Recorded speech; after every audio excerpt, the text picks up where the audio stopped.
নমস্কার, আমি নয়ন রায়। আমার চিত্র সাংবাদিক সমিত দফাদার, ইন্দিরা ব্যানার্জি, আমার এক সহকর্মী, দ্য কোয়েরি.com, দ্য কোয়েরি লাইভ এবং বেঙ্গল ভিউজ, তার পাশে বসে আছি। চিতা নন বা বাঘও নন, কিন্তু মানুষ, জনাব আব্দুল করিম খান। নাম শুনেছেন? বীরভূমে, হ্যাঁ, বাসা পাড়ার কথা বলছি। অনেকদিন পর দেখা হলো আপনার। শরীর ঠিক আছে? সব ঠিক আছে। আচ্ছা, আমরা তো জানি, মানে বাগদা বলছেন আপনাকে, আমি বাগদা তো ছেড়ে দিন, বাগদা তো ওই সুন্দরবনে পাওয়া যায়। জনাব আব্দুল করিম খানের রাজনৈতিক যে পরিস্থিতি, পরিবেশ এবং যে ঘটনাগুলো, ঘটনাক্রম, আপনার গুরু ফিরেছে, তো সাহেব আব্দুল করিম খান তা আবার সেই পুরনো ফর্মে চেনা ছন্দে ব্যাট করবে, তাই? পুরনো ছন্দে বললে ভুল হবে, কেন আমরা তো রাজনীতির সঙ্গে বরাবর যুক্ত। 1998 সাল থেকে দলের জন্ম থেকে আমরা তৃণমূল কংগ্রেস দলটা করে আসি এবং মমতা ব্যানার্জির নেতৃত্বে, কেষ্টদার আশীর্বাদ ধন্য, কেষ্টদার নেতৃত্বে গোটা বীরভূমটা চলছে। আমরা তার নির্দেশ মতো দলটা করে আসি। আচ্ছা করিমদা, আমি আপনার সঙ্গে বহুবার, আপনার সঙ্গে আমার সম্পর্ক খুব ভালো, মানে বাঘে তেঁতুলের সম্পর্ক না, ভালো সম্পর্ক, মিষ্টি মধুর সম্পর্ক। আচ্ছা, যখন কেষ্টদাই বলছি, যখন ভেতরে ছিলেন, তিহার ছিলেন, চোখের জল আপনার তো অনেক পড়েছে।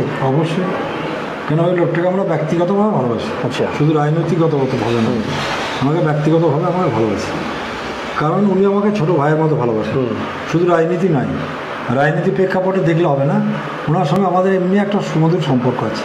তার অনুপস্থিতিটা 2-2.5 বছরে আপনাকে যন্ত্রণা দিয়েছে তো বটে। অবশ্যই, 2 বছরে বীরভূমের যে অভিভাবকহীন সংসার চলেছে এবং আমরা অনেক সময় অনেক জায়গাতে আমরা দেখেছি যে অভিভাবকের যে প্রয়োজন ছিল সেটা আমাদের না থাকার জন্য অনেক অসুবিধার মধ্যে আমরা পড়েছি।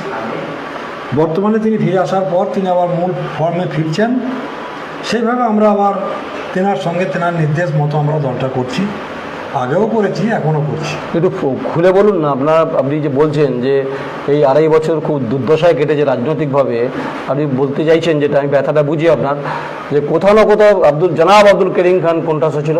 না, সেরকম কিছু কণ্ঠাসা নয়। আমরা প্রত্যেকটা রাজনৈতিক প্রোগ্রামে কম বেশি আমরা সব জায়গাতেই অংশগ্রহণ করেছি, এমনি কোনো ব্যথা কিছু নেই। তবে ওই লোকটার জন্য আমাদের ব্যথা, যিনি হচ্ছেন আমার রাজনৈতিক গুরু, তেনার জন্য আমাদের ব্যথা। না, আমি বলছি দীর্ঘ 2.5 বছরে আপনার উপর দিয়ে অনেক ঝড় বয়ে গেছে। অজয়ের পরে সেই ঝড়ের ঝাপটা আপনি ক্লান্ত হয়েছেন, বিধ্বস্ত হয়েছেন, বাড়ি ঢুকে গেছেন, আপনাকে সেভাবে দেখা যায়নি। এর কারণটা কি? না, ওই ঝড় পর বাজে কথা। আমি আবার বলছি, 1998 সাল থেকে কিন্তু আমি দলটা করে আসছি। অতএব দলের মধ্যে কে কী করছে, কে কী বলছে, সেটা আমরা নজর দিই নাই। আমরা একজনকে লক্ষ্য করে দলটা করে আসছি, সে হচ্ছে অনুব্রত মণ্ডল, বীরভূমের জেলা সভাপতি। তেনার নির্দেশ মতোই, হয়তো তিনি 2 বছর একটা জায়গায় ছিলেন, কিন্তু আমাদের মনে একটা বল ছিল যে একদিন তিনি ফিরে আসবেন। সেটা এসছে, তিনি ফিরে এসছেন এবং তেনার নির্দেশ মতোই আমরা দলটা করবো ভবিষ্যতে। বাসাপাড়ায় দুর্গাপুজো হবে তো? হ্যাঁ, বাসাপাড়ায় দুর্গাপুজো, 2টো দুর্গাপুজো হয়। আচ্ছা, দুর্গাপুজো হবে, খেলা হবে দুর্গাপুজোর খেলা বলতে কি, দুর্গাপুজো যেভাবে পুজো হয় সেভাবে হবে। ওই খেলা বলতে সঙ্গে রাজনীতির কোনো সম্পর্ক নেই। আমি যে খেলা বলতে ওই দুর্গাপুজো খেলাই বলছি। না, রাজনীতির কোনো সম্পর্ক নেই। মানে যদি খেলাটা রাজনৈতিক প্রসঙ্গে আসে তাহলে ওটা কিন্তু আমরা দুর্গাপুজোর ক্ষেত্রে ব্যবহার করতে পারবো না। আচ্ছা, কারণ এটা একটা ধর্মীয় ব্যাপার। অন্য সময় ব্যবহার করবেন? অন্য সময় যেমন রাজনীতির সময় ব্যবহার যেভাবে করছে সেভাবে করবে। আচ্ছা, বাসাপাড়ার মুখেজি তখন জনাব আব্দুল করিম খানকে আপনার দলে কেউ চমকায়, আপনি কী করবেন? না, চমকাবে কেন? তারা যদি দলের লোক হয় অবশ্যই চমকাবে না। কি জন্য চমকাবে? তাদের দলের লোকই ছিল। কারা ছিল? তার নাম করছে না, চমকায় নাই কেউ, ওরা ভুলেছে। বলেছিল না ঘর ঢুকিয়ে দেবো? না, ঘর ঢুকাবার মতো ক্ষমতা কারণ নেই। কেন আমি আবার বলছি যে প্রথম আমি 98 সাল থেকে দলটা করে আসছি। আপনি ঘুরিয়ে ওড়াচ্ছেন, আপনি ঝেড়ে কাটছেন না। এটা তো হয়েছে 2.5 বছরে, যেভাবে দমন পীড়ন নীতি চলেছে এখানে। জনাব আব্দুল করিম খানের মতো, মানে চিতাবাঘই বলছি, বাঘ বলছি না, সে চুপ করে গুটিয়েছিল, অপেক্ষা করছিল মহাগুরু কবে বেরোবে। এখন আপনি যে কথাগুলো বলছেন, তখন তো ব্যথায়, যন্ত্রণায় ছটফট করেছেন আপনি। বলেছি, রাজনীতির ক্ষেত্রে হয়তো কোনো সময় টাইম বেশি দিয়েছি, কোনো সময় টাইম কম দিয়েছি। আর প্রথমেই জানতে হবে যে আমরা চাষি ঘরের ছেলে, চাষটা কিন্তু আমাদের প্রধান লক্ষ্য।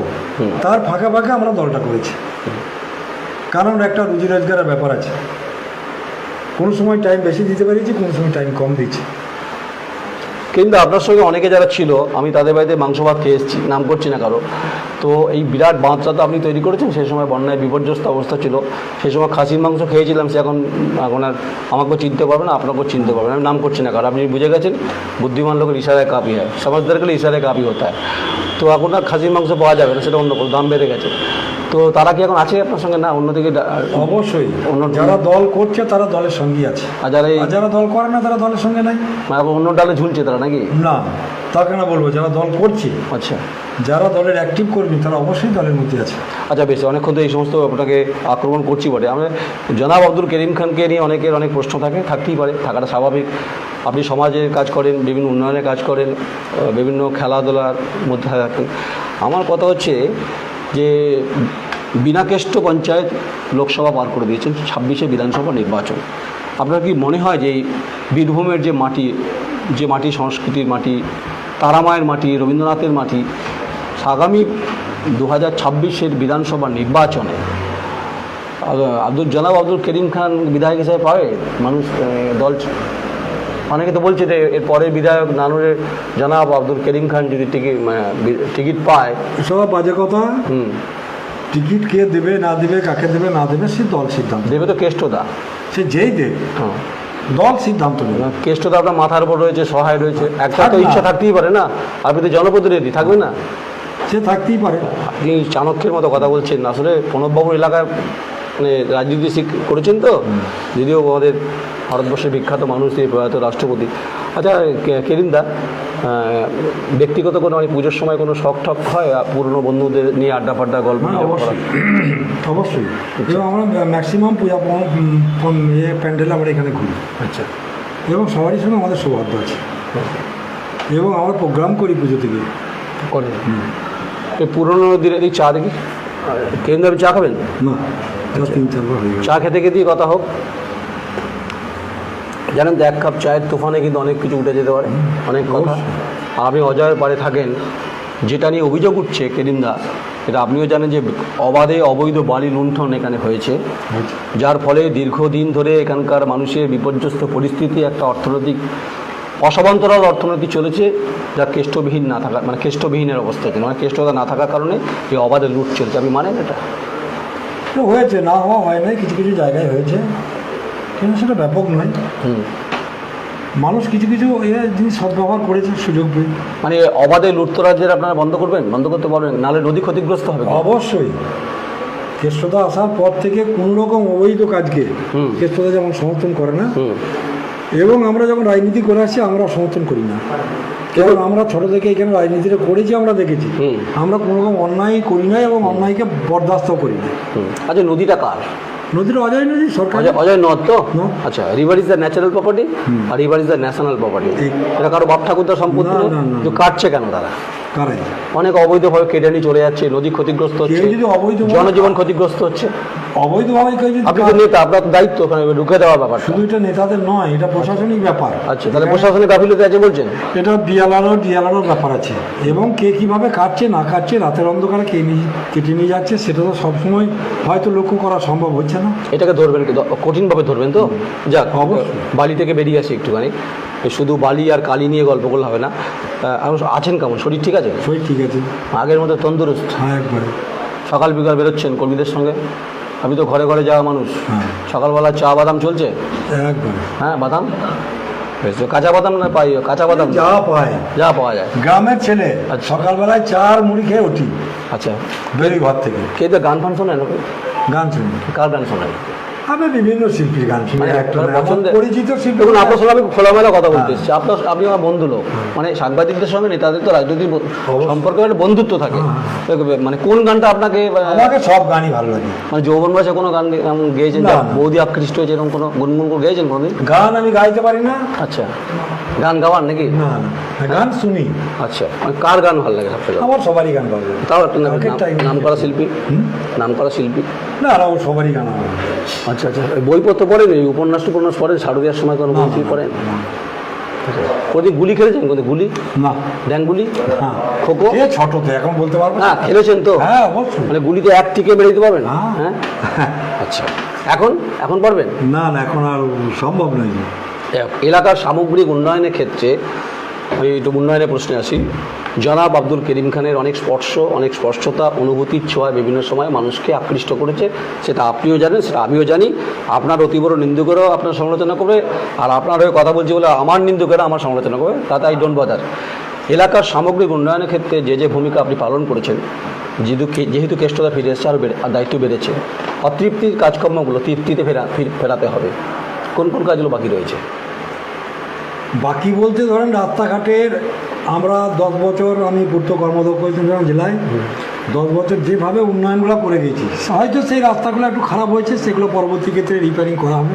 আচ্ছা। মানুষ তো ব্যবহার করছে এবং গাড়ি চলছে, গাড়ি চললেই রাস্তা খারাপ হবে, সেগুলো অবশ্যই রিপেয়ারিং করা হবে। আচ্ছা, আপনি যখন ছিলেন পূর্ত দপ্তরে তখন তো অনেক কাজকর্ম হয়েছে। হ্যাঁ, কাজ হয়েছে। সেই কাজকর্মের পরিমাণ তো কমে গেল ক্রমশ, আপনি মানে বীরভূমে কিছুটা কমেছে। তো ক্ষতিও তো হয়েছে মানুষের অনেক। হ্যাঁ, কাজ করার মানসিকতা তো সবারই সমান থাকে না।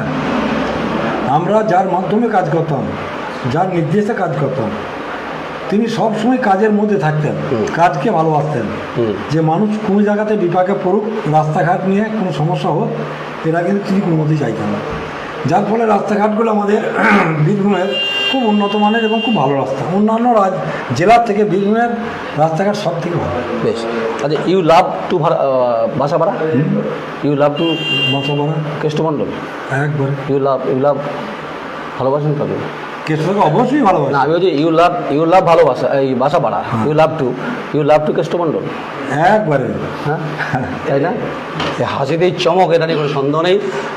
জনাব আব্দুল করিম খান মেজাজি লোক, তো বাদশা বলছি না, মেজাজি লোক, মেজাজে থাকে, ঠান্ডবাট সিম্পল। আমি তাকে চিনি। সকালবেলা বাদাম চা একদম কম্পালসারি। আপনারা যারা দেখেননি আসবেন, বাসা ভাড়ায় ওরা খাওয়াবেন উনি। আর গুটিয়ে আছে ছুটি আছে ভাববার কারণ নেই। কেষ্টমণ্ডলের অনুগামী তো, মানে ছত্রছায়ায় রাজনীতিটা করেছে, উন্নয়নটা করেছে। নিন্দুকের অনেক কথা বলছেন, অবৈধ বালিখাদানের ব্যাপারে তোপ দাগলেন এবং বলছেন যে এটাকে রুখতে হবে, যেহেতু কেষ্টতা এসে গেছে। আর রাজনীতি সংগঠনটা বাড়াতে হবে, কারণ সামনে 2026-এ বিধানসভা নির্বাচন আছে। কে বলা যায় না, রাখে হরিত মারে কে, যদি টিকিট পেয়ে যায় নানুর থেকে। আমার কথা মিলে যেতে পারে, মিললে দেখবেন আমাকেই হয়তো উনি গুড় বাতাসা খাইয়ে দেবেন।